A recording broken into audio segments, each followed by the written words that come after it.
Hi, I'm Mike with House on the Mend, and in this video we're going to be replacing this old bulky RO system with this new sleek system by Deepuro. So let's get going.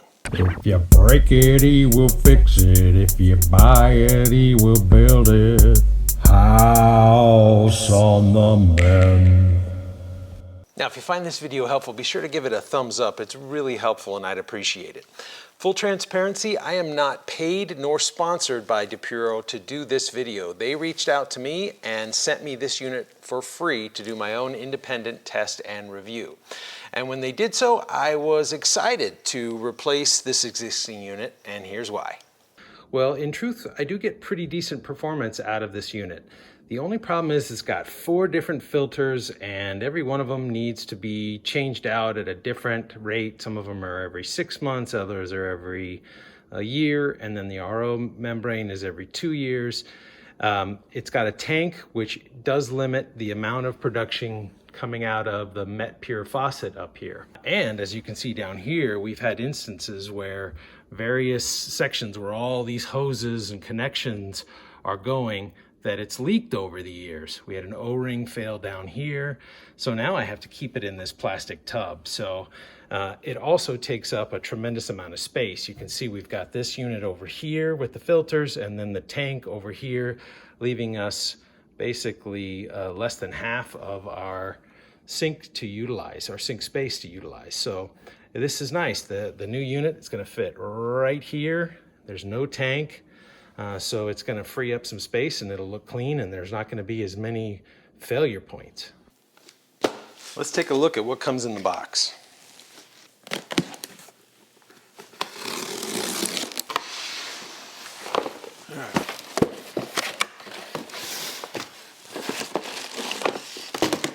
All right, we have 1/4-inch hose, like 3/8 inch hose.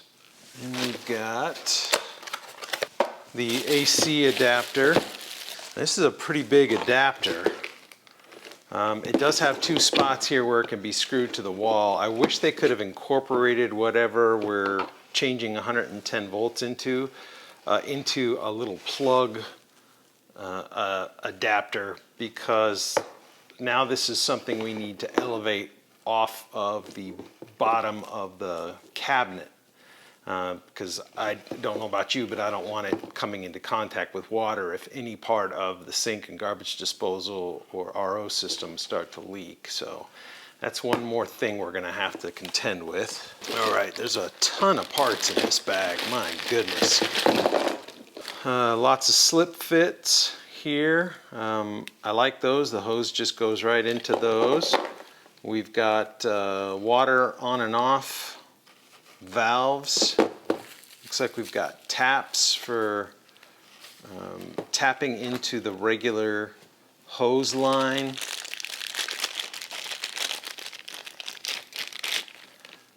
Oh, a real nice one if you have a larger hose assembly that you can tap into for the 3/8 line with a shutoff valve. Lots of ways to tap into your existing water line. This is going to be your waste water line. This taps into the black drain pipe. You drill a hole through, put this around the hole with these rubber gaskets, help to seal it, and then the drain water goes right into here. Very common. We have all these little kind of locking mechanisms. I like these little guys. It makes me feel better. You put the hose in here, and then in the gap that's left, you pop in this little lock, and that keeps the hose from being able to come out, because you basically just push on that and the hose can come out. So let's take a look at that. Hose goes in and it holds in place. To take it out, you push that towards the main section here. You collapse that little lock and the hose comes right out of there. So these little locks, you push it in, you pull it out, and then you put this lock around it, and that keeps it from being able to be pushed in and the line from coming out. I like those. They work really well. We also got a roll of thread seal tape here, and look at that, it's a full roll. That's pretty nice. What do we have in here? Aha, okay, so this is the faucet for the RO. Let's take a look at it. All right, really nice. So on and off here. This is adjustable, so you can rotate that anywhere you want. So you can have it like this, where you turn it on and off, or you can have it in the front, or even in the back if you wanted. Next we have the 2 filter canisters. And look at the size of these things. Wow. Almost as thick as like a roll of toilet paper.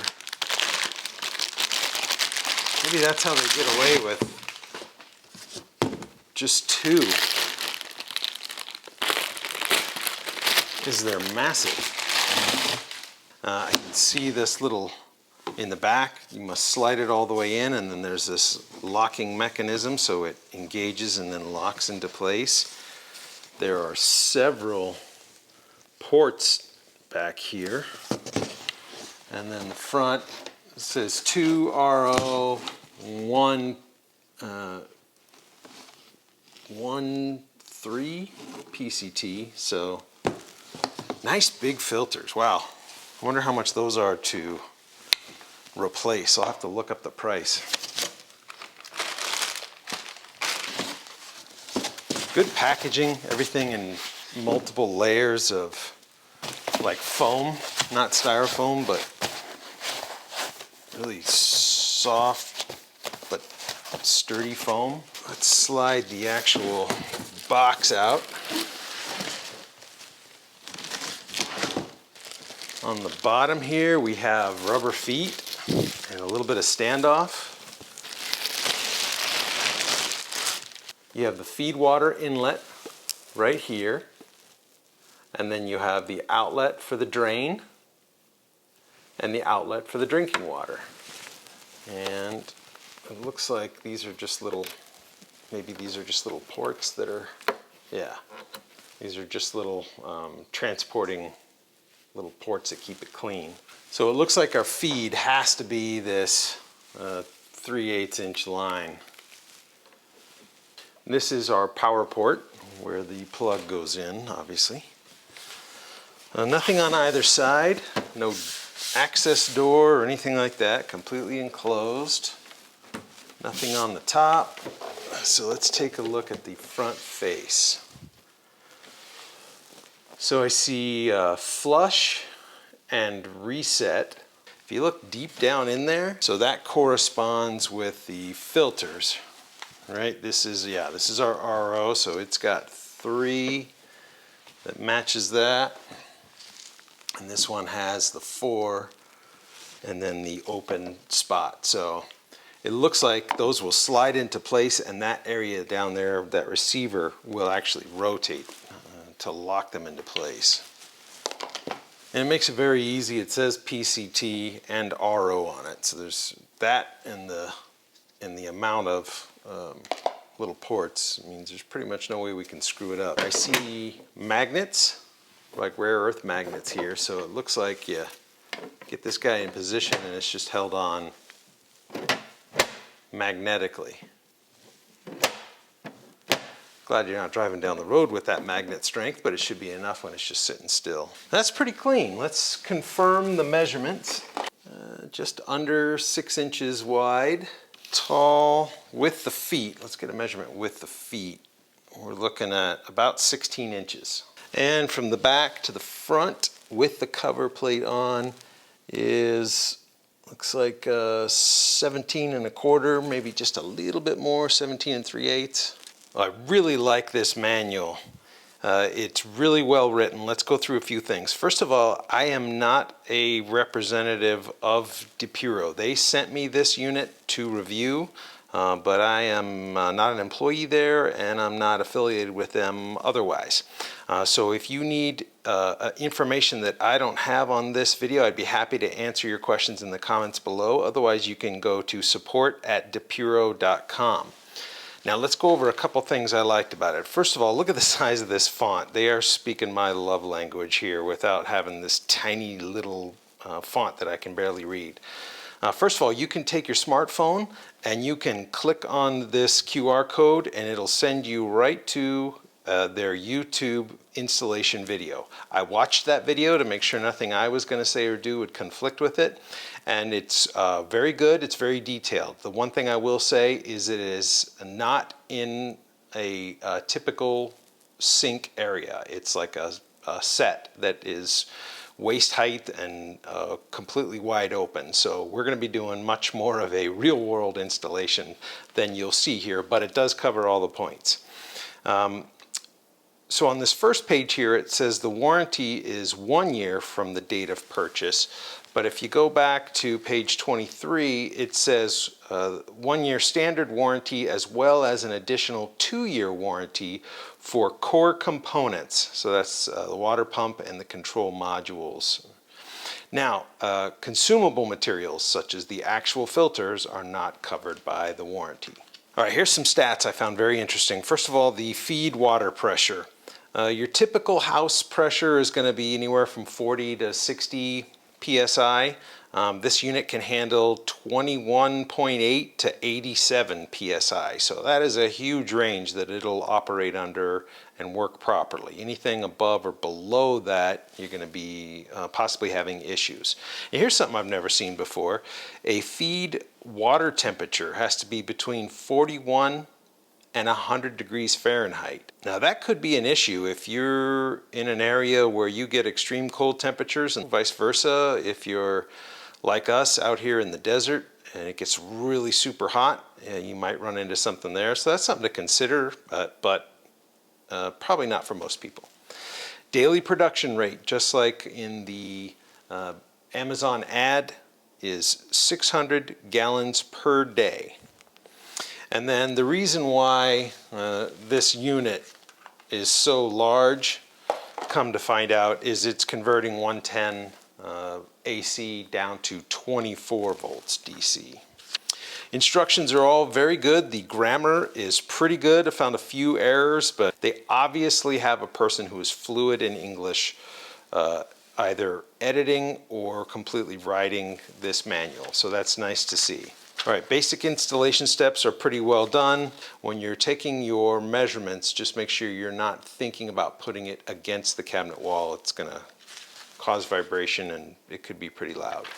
Eventually, when it comes time to replace the filters, there's a little, in the user interface, there's a little filter light that'll come on, and when you turn the water on, if it's past the life of the filters, the unit will beep telling you it's time to change the filter. So if you look here, when water production is completed, so basically you walk up, you fill up a glass of water or your coffee mug to make coffee for the next morning.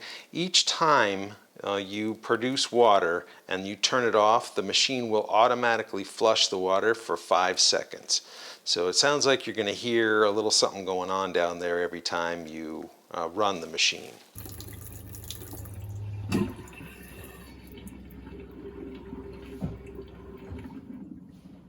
Also, it said if the power goes out, when the power is restored to the house, the machine will automatically purge itself. Now here's something that sounds like a real pain. If you're gonna leave your house for more than a week and not use the RO machine, the routine maintenance section of the manual suggests that you shut the cold water valve off, turn off the RO, drain it out, disconnect the power, take out both filters, store them in a Ziploc bag and put them in the refrigerator. That seems like a lot to do just to leave the house for a week. So that might be a consideration for you if you take that kind of thing seriously. All right, moving on. So in the video that they put out and also in the manual, they recommend putting this drain connector basically right here on the drain pipe. You take a 1/4 inch drill bit, you drill through this pipe And that goes around the pipe and tightened down with these bolts. Now personally, I recommend that if you can avoid that, just think about avoid having it coming straight down from where the sink is, because if you have a lot of goo, say you've just washed some dishes and it had some sauce or something gross, and that first flush is coming down, it can possibly get caught and collude that area there. In my experience, I've had to clean those out before for customers. What I like to do is, if you have a line that heads over in between the main drain and the garbage disposal, like we have here, I like putting it right here between the main drain and the garbage disposal. And that way it's upwards. So when the water's coming across from the garbage disposal this way, there's very little chance that a lot's going to get caught up like here. So that's just something to think about. I've done that in the past and never had an issue with one of these getting clogged. Now in our case, we already have this line from the existing RO. So I'm just going to simply use that line. I'll trim off the connection to get a fresh piece of hose, or if it's not long enough, I'll use this hose that was included with the unit. Let's talk real quick about the 110 power that this unit requires. Under most sinks, you'll have one outlet with two plugs, and usually that has been split, meaning they cut the connection between the upper and lower outlet. One of those is wired up for an on-off switch above the sink to operate the garbage disposal. The other one is on full time for the dishwasher. If that is your style of system underneath the sink, then you might want to consider one of these little plugs. It takes one plug and it turns it into three. That way you can put the dishwasher here, and like we're going to do, the RO system over here. That's not mentioned in the manual or the video, but that is something you're going to want to consider underneath your sink. TDS meter. So TDS stands for total dissolved solids. When we're talking about RO systems, we measure the effectiveness of an RO system with a TDS meter measuring in parts per million total dissolved solid. When we're talking total dissolved solids, we're talking chloride, iron, copper, manganese, or zinc. There is an acceptable range in your water supply. We're going to measure that right now to see where we're at. What a TDS meter does not measure are really harmful things like chromium-6 and lead. If you have any concerns about your water quality, you should have your water tested. Oftentimes you can go right to the local university and they have a science department that will run tests like that for you. We've done that with our well water before. So you might be asking, hey, I've got a soft water system in my house. Is that going to help out? Actually, no. Water softeners do not remove total dissolved solids. What they're doing is they're exchanging calcium and magnesium ions for sodium ion. So let's test our water coming right out of the kitchen faucet and our existing RO system. All right, we've got it turned on. It's cleared out to 0. Let's put it in our water coming out of our kitchen faucet, and we are on a well. We're going to leave it in here for about 10-20 seconds or so until that reading stabilizes. And this meter is showing 883 parts per million. Wow, that's really bad.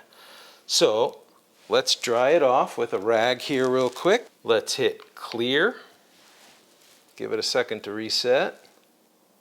And then let's test our existing RO system.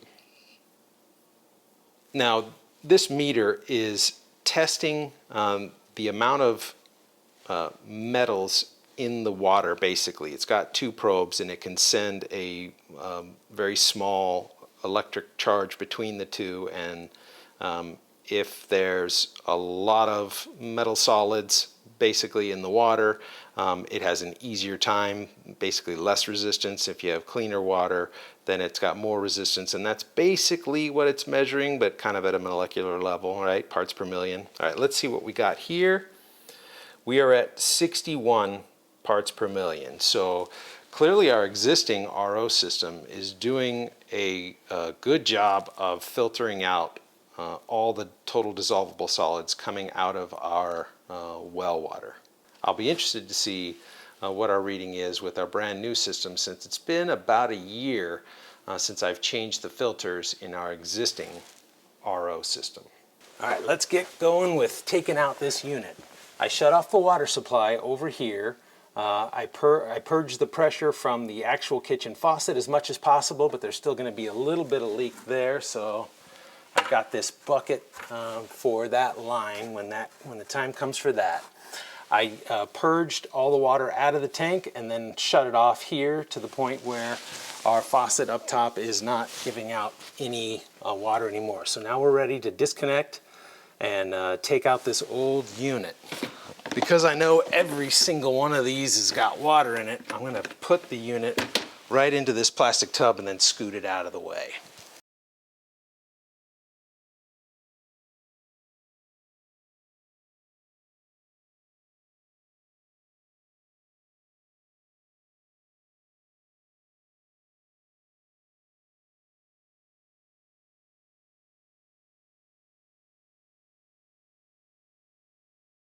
All right, so we've got our source water line. We've got right here is going to be our waste water line, and then we have our output line. So those three are ready. So the last thing we want to do is mount the power supply off the deck here so it's not getting water on it if we ever get a leak in any of these components.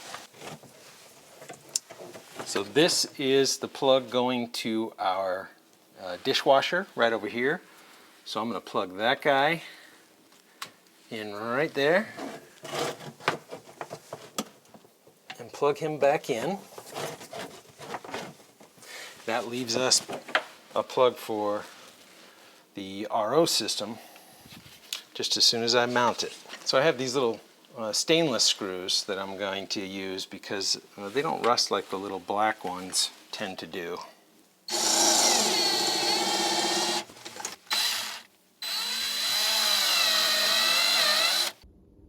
And there we go. It's elevated off the bottom, so if there's ever a leak, it won't be sitting in water. All right, now we're ready to take out all these shipping plugs. So we're going to pull the little locks out of each one.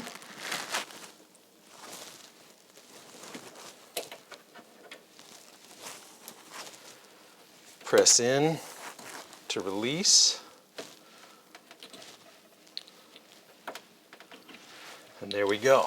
So I'm going to turn this guy around. Our drinking water, our water source, I'm going to have come around the garbage disposal like this. Go right in there. Lock that into place. And that leaves the last one, which I'm going to put in as I move it back here, which is the drain line. All right. Right here you see an arrow that lines up with the unlock. You'll see that in their company video. Push this in, line those two up, turn it clockwise. There. All right. They need to be horizontal. There. All right. All right, let's turn the water supply back on. Yep, good to go there. Now we can plug our unit in.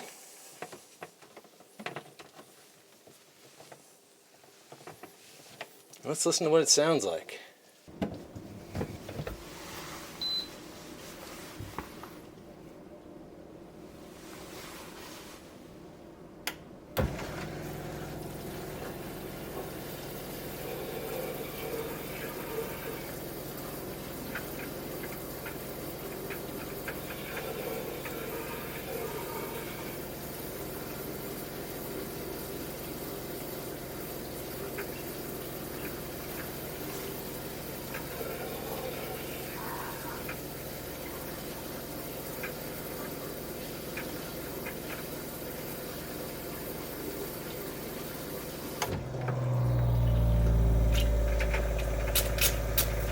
So you can see here, as it's purging itself on this initial flush, it's taking its own TDS reading of around 55. So we'll test that and see if that matches what we get out of the faucet up top.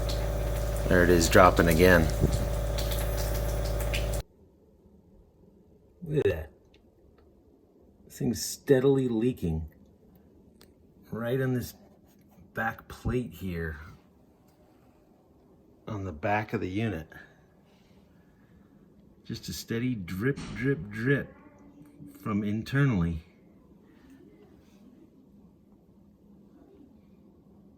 All right, so after I observed that leak, I've put a little plastic lid underneath the back, propped it up on some little plastic pieces on the front and the back, and I'm running a flush. It's now got a 99 code for the TDS instead of where it had been around 51 to 55. So I'm not sure if there's some sort of error code or if it's actually 99 TDS. We're going to find out here in a minute when we test it. But I'm pretty disappointed so far. Now, to be fair, it looks like the leak has stopped, but what caused it in the first place? Is that issue still going on? I don't know. Well, after reflushing it, it's back down to 56. And this is the production. It's completely steady. It's not a lot, but it is steady. It never slows down, which is pretty cool. So I've got a cup. Let's fill it up and we'll take a reading with the TDS meter to see if it lines up with what it's showing on its display screen. All right, let's see what we've got for readings. Let's go again with the water coming right out of the kitchen faucet.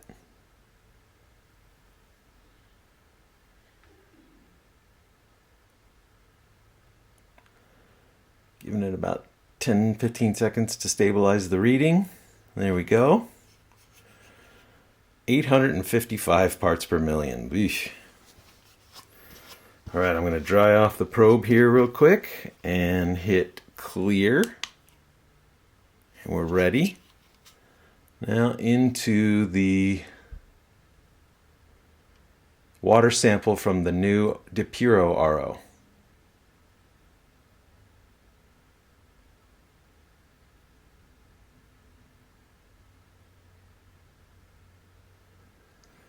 All right, 62 parts per million. So right in line with what the other unit that we had previously installed was doing. Pretty good.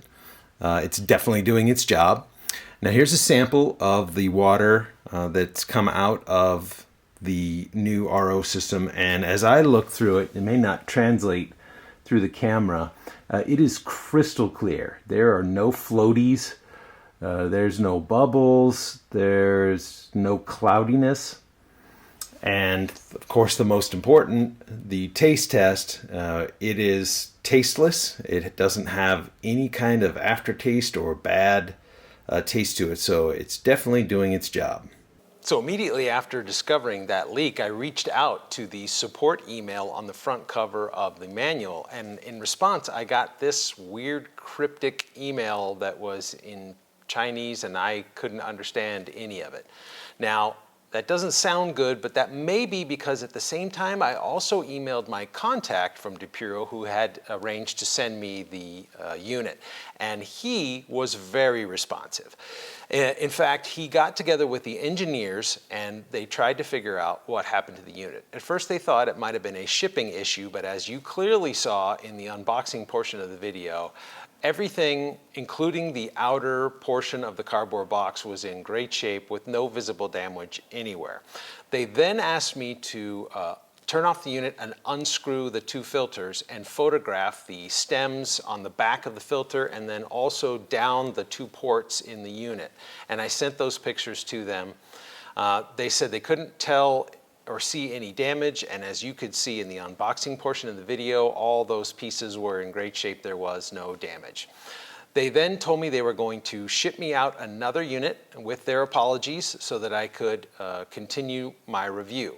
Now, after about an hour or two, that leaking subsided, and when I reported that to them, my contact said, great, I'll go ahead and cancel the shipping of the new unit. So their engineers aren't gonna ever get their hands on this one, so we're not really gonna know what happened, and that makes me a little unsettled about the unit. In fact, I'm keeping it. It's installed down there, but I am leaving that little tray underneath the back, and I have the unit up front instead of tucked back in the corner because I don't completely trust it now that it leaked.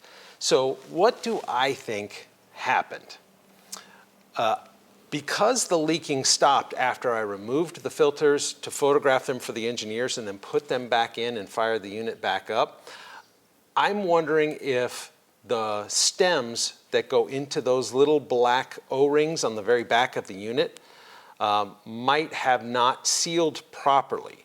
And though it doesn't talk about it in the manual, I think perhaps if you would have used this silicone grease, which is used to lubricate O-rings and other portions of faucets and the cartridges that go inside.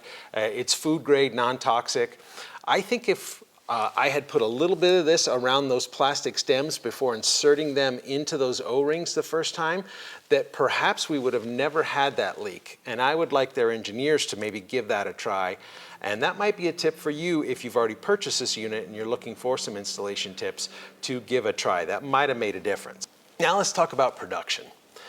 The flow rate coming out of this unit is really slow. It is at least half the flow rate that we got out of our older unit that had this storage tank. And that's not just my opinion, also it's my older daughter's opinion. When she fills this big old jug over here for softball, she said in her opinion it was also about half the rate that the old one was. Now that being said, the Deepuro never slows down in its production. That is always constant, which is not something you will experience with a regular RO system. We can maybe fill this coffee carafe, and if we're gonna also fill this before practice, and I want a little bit of water too, you're gonna notice the rate decline steadily towards the end of all that water being drawn from this tank. Now, if you are thinking about replacing your old unit because you're getting way lower production than that, like you have a drop off within the first 30 seconds or so, that might be an issue with your tank. So a full tank should have a PSI of 7 to 8. And right in the front of most of these tanks is the same little stem valve that's on a car tire or a bicycle tire. And you can hook up a bike pump to this guy when it's full, and you can pump that up to about 7 or 8, and that should take care of that issue, or at least give you more production. I've done that for several customers, and that does work provided the membrane inside the tank isn't ruptured. Now, an example of how slow the production is, this coffee carafe here is a 12-cup carafe, and it takes 1 minute and 25 seconds to fill. So my workaround for that really slow fill rate is that I'll set that up first underneath the RO, turn on the faucet, then I'll go back over to the coffee maker and I'll take out the old grounds, put them in our little compost bin to be taken outside later. I'll put a new filter in, new coffee grounds, and then at that time I can walk back over, shut it off, fill it, set the overnight timer, and we're all done.